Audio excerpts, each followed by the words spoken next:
Hi, this is Johnny Five, This is Brer Rabbit, and we're from the Flobots, and you're watching Sojo 2.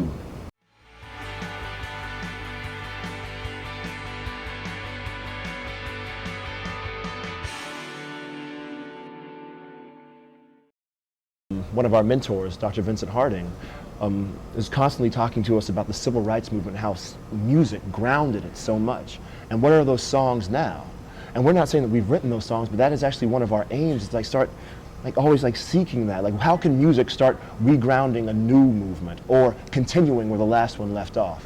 What is that heritage for the struggle for democracy that we can continue?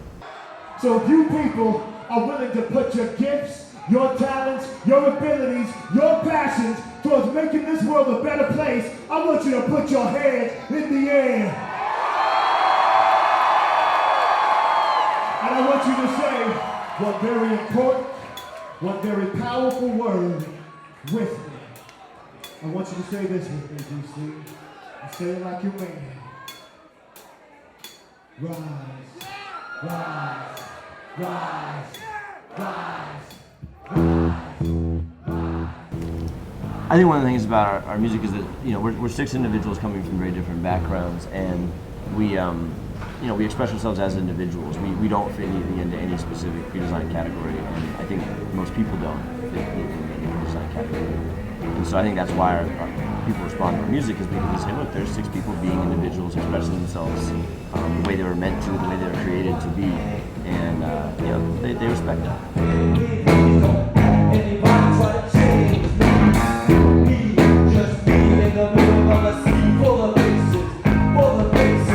The expression of Christianity that does happen in the band is one that's very much aligned towards social justice, progressive movements, and that's something that everybody is on board with.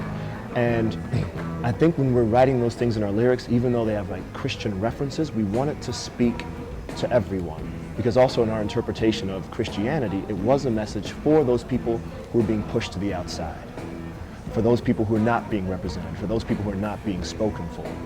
So at any point in time, if we're having a reference to our Christianity, we want it to be an open door. Our family is also a lot of where that came from. Both of us had very, I guess, progressive, if you would like to use the word, but also very socially minded Christianity as well. And both of our families are always civically engaged.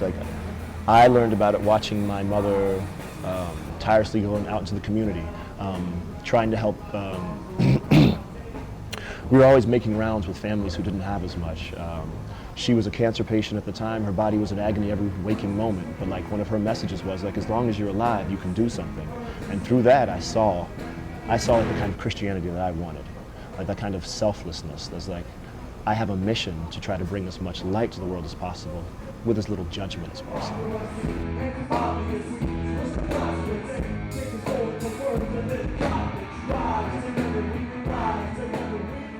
5 years ago, the perception was if you were religious, then you were right-wing, then you were all of these specific things that are very small and not true to the way people really express themselves. But that was the perception, so much so that people who are liberal, secular, who are both liberal and religious would reinforce it with their language. I mean, we were stuck in this paradigm, and I think we're seeing that paradigm just shattered by all the work that Sojourners and other folks have done to say, look, being from a faith community does not mean you X, Y, Z. It can mean all these things.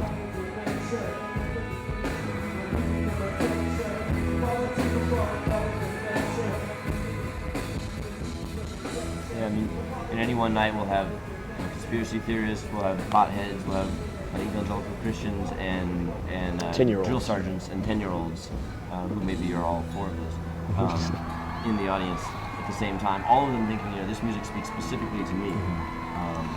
And that's really inspiring, just to meet all of these folks and know that we have a lot of conversations ahead of us, but we're committed to that conversation.